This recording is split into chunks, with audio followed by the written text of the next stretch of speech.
The Princeton Public Library Local History Genealogy Department is proud to announce another one of our Treasures of the Town presentations, this time given by Jim Munford, on Trains to War. He's going to regale us with stories and things of soldiers who came through here on the trains as they were heading off for camp or on to head on overseas.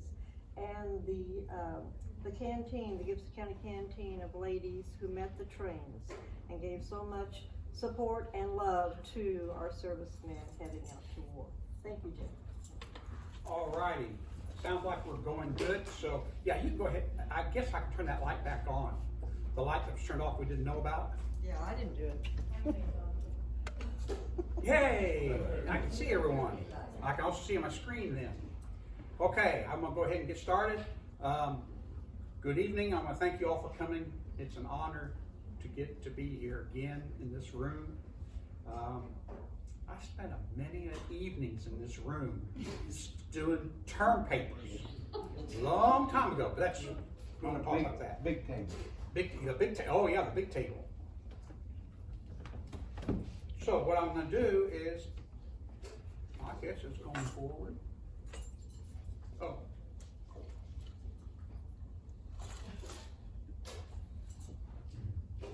Technical minor issues. And I will be in good shape in a second. I'll sneak past real quick. There we go. We look like we're going good. So, there again, who am I? My name is Jim Munford, and I live in New Albany, Indiana, but I grew up here in Princeton. So, I graduated in 1973, Princeton Community High School, and for those who can do your math still, how many years ago was that? That was 5. Yeah, 5-0. I went off to college to be an engineer, and I am now a happily retired engineer. And yes, that is me, just out of college. Notice the gray is gone. My major hobby is genealogy and history. And I love to find items. And I've got a question now. I'm going to stop. Can you hear me okay? I don't have to put my microphone on. Good, good. If Mary can hear me, it can hear me. I love to find items and return them to family members, even if it ends up being over 200 miles away, which I've done. I'm currently the president of the Friends of Fairview Cemetery in New Albany, Indiana, and we have just completed our 13th year of tours through that cemetery.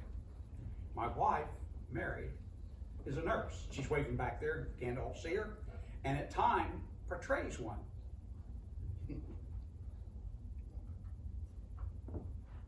Little background information. I'm going to go through a lot of this quickly because all it is just to give you a little bit of background to frame the story a little bit. My grandfather, Spanish-American War. Again, 1900, my grandfather. About that time, he was principal of the Princeton High School that was in the old Lowell building. And he was also football coach at that time. And he didn't have a winning record, but he didn't have a losing record. He was 3-3, so that works. He also played a little baseball with them. That's Captain R.S. Munford, World War I.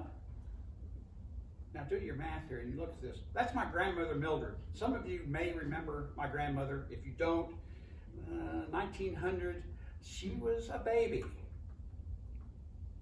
1912, not much, she's about 15 or 16. And then in 1918, she was gorgeous. But that's just before she met my grandfather, who was in the military. And here they are, they're married. Now, in every story, there's the calm before the storm. There's always just the peace. It's kind of like right now before we get into wintertime. These are pictures you've seen. 1930s, looking northwest. And then this picture is from the 30s. Now, notice there's no Princeton Theater behind Lowell School, and there are several burned out buildings on the square. And I'm not getting my music, so I'm going to pause for half a second and see why.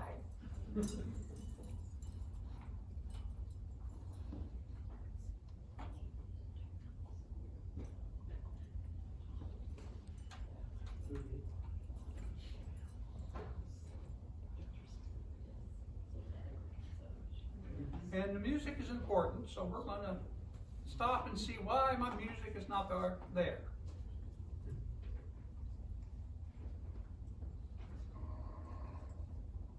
And we'll try this again.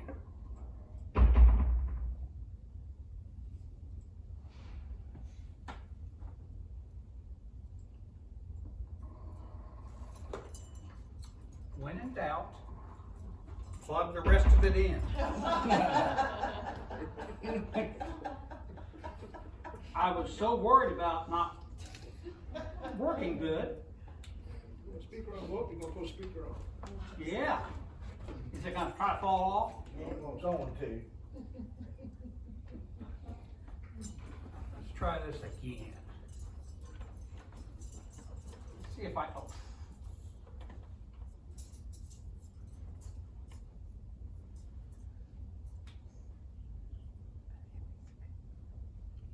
This is for the olden days, they would say it's time for an intermission. No, it won't take me much to get that going. Let's see if I got it there. Jill said she'd sing. Over here. It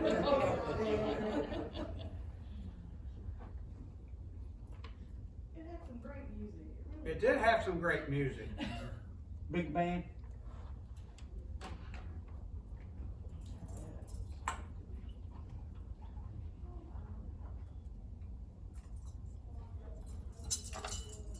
Gotta have my music back on, so it's gotta work.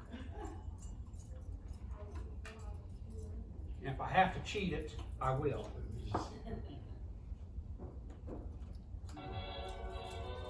There we go. Now my dad used to play it all the time. Now we're a little bit closer to being good. But there we are, a little Glenn Miller music, and I'm gonna go ahead and jump ahead since we all know all that by heart.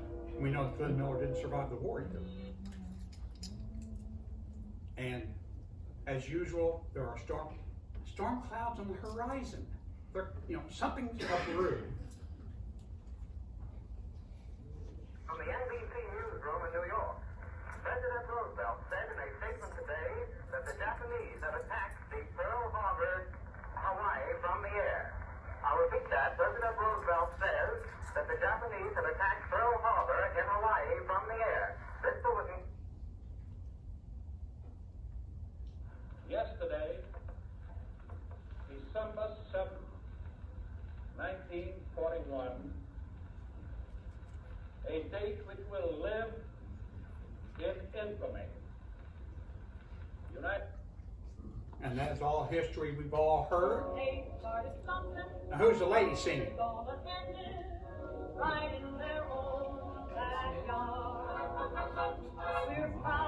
The Kate Smith.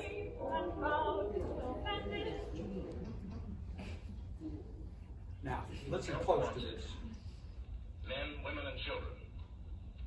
Nature of work hard, monotonous, back-breaking labor. Hours 75 a week minimum.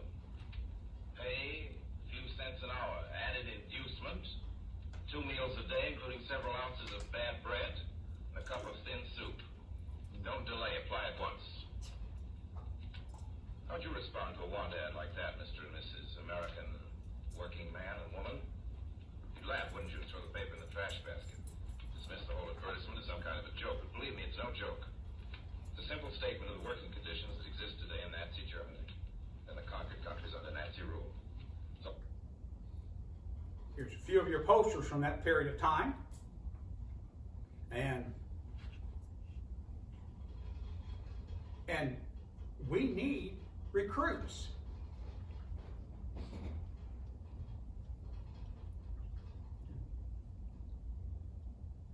recruits are needed. And here's actually out of the newspaper talking about needing recruits.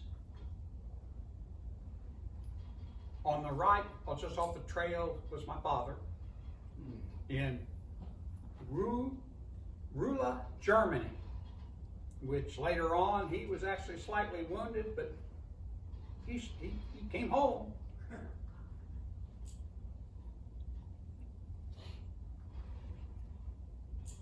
Now, I had a question about this. That's his ID. You see the tag on the top? That's his original World War II tag. Right there. Now, there's his 1960 tag.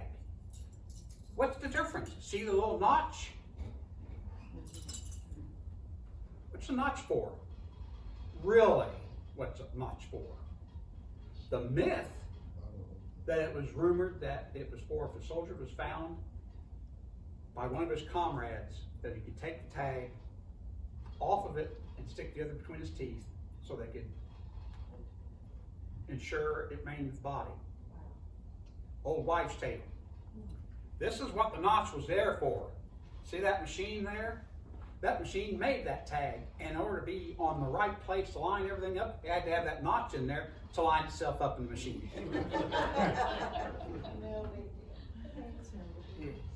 So here we're getting into a major problem. Think about this. You're away from home. You're far, far away.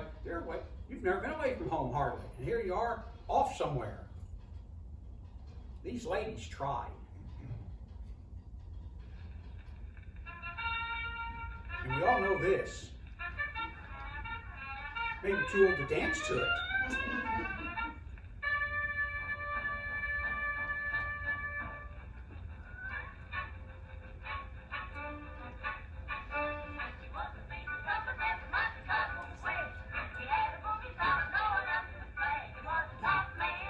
Now, that leads us up to the Gibson County Service Organization in its beginnings. December 1941, after Pearl Harbor, a committee of patriotic women from Princeton took a large amount